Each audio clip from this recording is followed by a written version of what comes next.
A Visit to Santa Claus Land by Georgene Faulkner. Once upon a time there were two children, a little boy named Willie and a little girl named Annie. Now they could hardly wait for Santa Claus to visit them, so every day they would say to their mother, "Oh, Mother, how many days until Christmas?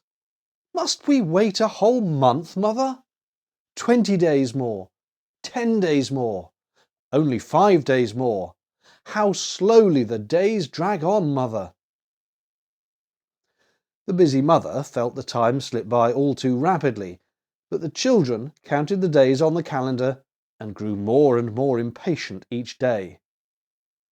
At last they shouted in glee, "Santa Claus will visit us tonight, and tomorrow is Merry Christmas." They borrowed the longest, strongest stockings which they could find, and when their mother came to tuck them snugly in bed and kiss them good night, Willie said, "Do you know, Mother, I'm going to prop my eyelids wide open and watch all night for Santa Claus." "So am I," said Annie, "and when he comes down the chimney, we will ask him where he gets all the toys." "Oh no, you must go right to sleep and he will come all the faster," answered the mother as she turned out the lights and left the nursery. After she had gone downstairs, Willie whispered to Annie, "Say, Annie, are you awake?" "Yes, I am, but I'm getting so sleepy. I wish he would hurry and come right now. Let's sing our Christmas carols for him." And so the two children sang all the songs they knew. "My, it does seem so long to wait. I am most asleep," said Willie with a big yawn. "I tell you, we can take turns. You watch for him a while, Annie, and then I shall." After a time, Annie called out, "Willie, I'm so sleepy. It's your turn to watch." But she received no answer. The next thing they knew, Annie and Willie were away up in the North Pole country, with snow and ice around them on all sides, and right in front of them stood a high ice wall. "How I wish we could go through this wall," said Willie. And just as he said this, the ice seemed to open, and there was a great gateway leading into the strangest garden that you have ever heard of in all your life. It was a garden all of toys, and Annie and Willie could hardly believe their eyes as they saw the wonders about them. On a trumpet vine nearby, they saw growing, like flowers, real toy trumpets. Willie picked a trumpet at once and played on it. Toot, toot, toot, toot, toot, toot. "Oh, you must not touch the toys, Willie," gasped poor Annie in fright. "We don't know who owns the garden." Just then the children saw the gardener of this wonderful land of toys. He was the merriest old man, dressed all in red, and his coat and hat were trimmed with ermine. His hair and beard were as white as the snow, and his cheeks were like red rosy apples, while his eyes twinkled like stars. The children knew who this gardener was at once, you may be sure. Why, of course it was Santa Claus. He was cutting down a crop of whistles with his sickle. He had a large red sack at his side and smaller bags nearby, and he was so happy that he sang as he worked. "In my wonderful garden of toys grows a crop for the good girls and boys, dolls, cannon and drums, candy cake, sugar plums, all grow in my garden of toys." He was just ready to make up another verse when he spied the two children. "Oh, ho, ho, ho, ho!" he laughed merrily. "How did you two children come here?" "Please, Mr. Santa Claus," said Willie shyly, "we were waiting for you to visit us, and the next thing we knew we were in this garden. We don't know how we came here, but now that we are here, may we not help you to pick some toys?" "Indeed you may," said Santa Claus. I need 2 such helpers.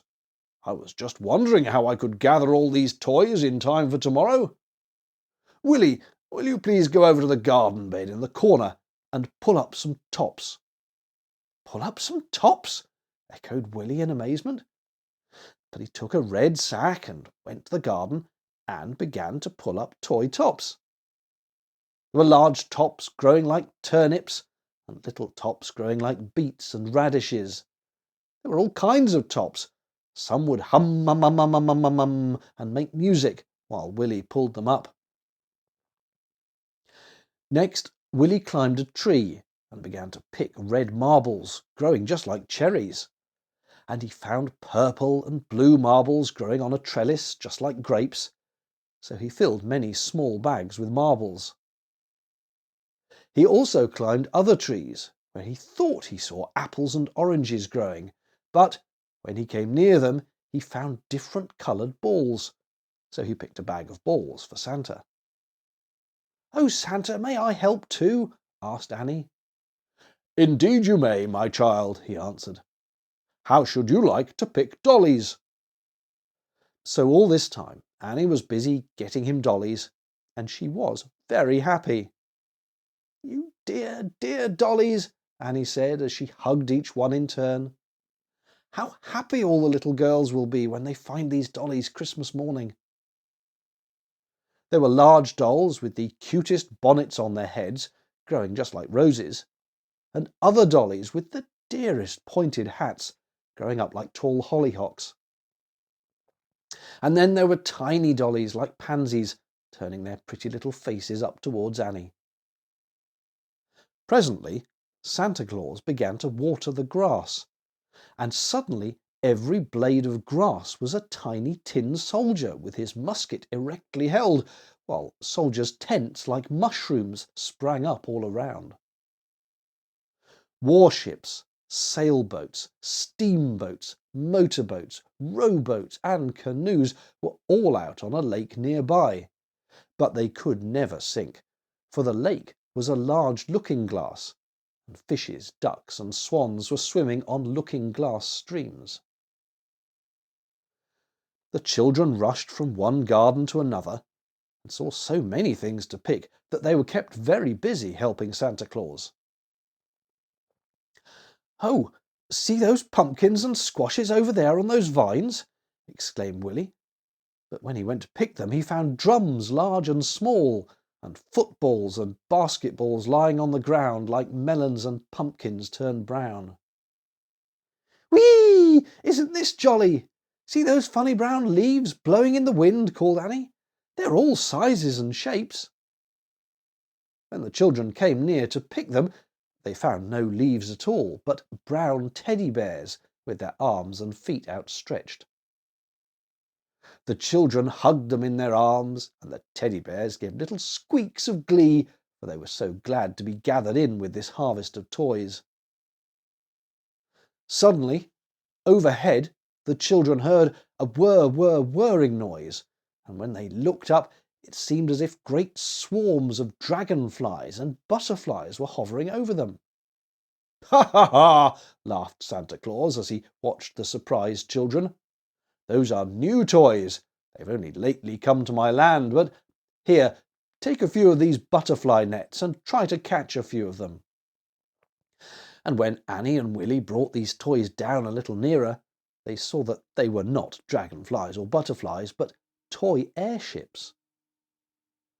Tiny toy trains went gliding over steel rails, across switches, under tunnels, over bridges, and stopped at stations, quite like really truly trains. "How would you like to see my farm?" asked Santa Claus. And the next thing Annie and Willie knew, they were in a Toyland farmyard. Houses, fences and barns with stalls for horses and cows, and everything as complete as a real farm. Horses rocked to and fro, or rolled about on wheels. Toy lambs, so woolly and white, said "Maa" when their heads were turned to one side. There was also a menagerie of wild animals nearby. Elephants and tigers, lions and monkeys, More animals than you can tell about were there, and they looked so real that at first Annie felt like running to hide behind Santa Claus. Then Santa Claus led them through toy villages, and they really felt like giants when they looked down on all the dolls' houses and different stores, toy theatres, toy post offices, toy grocery stores, meat markets, and in all those stores were dolls for clerks and dolls for customers. Then Santa Claus took them far away from the villages, out through the orchard where the sugar plum trees were growing, and after they had filled many bags with candy, he led them out to the Christmas tree forest. Here they found Christmas trees growing with gold and silver tinsel and hung with glass balls and chains, while tiny coloured lights were twinkling through the branches. Santa Claus had to gather these trees and pack them with great care. The next thing the children knew, Santa Claus had taken them right into his home. There they saw a dear old lady with snow-white hair who was sewing on some dolls' clothes. She was dressing some of the dollies that had sprung up without any clothes. It was Mrs. Santa Claus, of course, and as she hugged and kissed the children, she said to Santa Claus, "The dears, where did you find them?" "Out in the garden," answered Santa Claus. "I don't know how they came here, but they are excellent helpers. They've been helping me to gather my toys. I shall soon be ready now, after I do a little more work in my shop. You know, my dear, I must first test my winding toys, for that clockwork machinery does break so easily." As he talked, Santa Claus took off his cap and coat, rolled up his sleeves, and went right to work. He wound and tested each toy, and Willie helped him by handing him the keys for each one.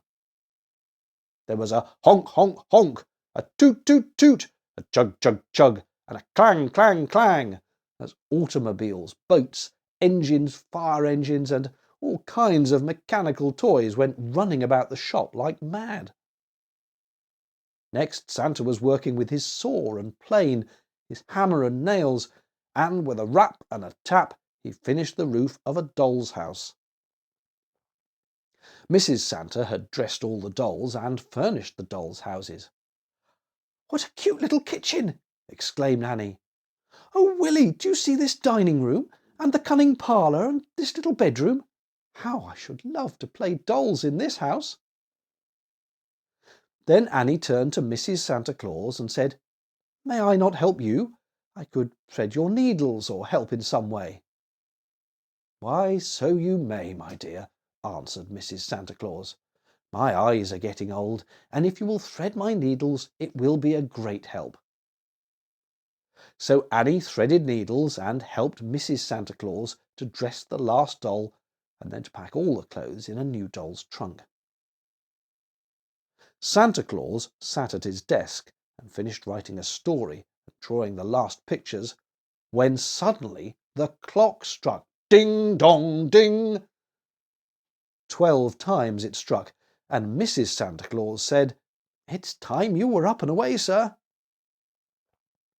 She helped Santa Claus into his big cloak, and he pulled on his high boots and his warm gloves and pulled his cap down over his ears. Just then the reindeer were heard prancing and pawing outside, impatient to be off and away. Santa Claus bundled his big pack of toys into his sleigh and put in all his Christmas trees.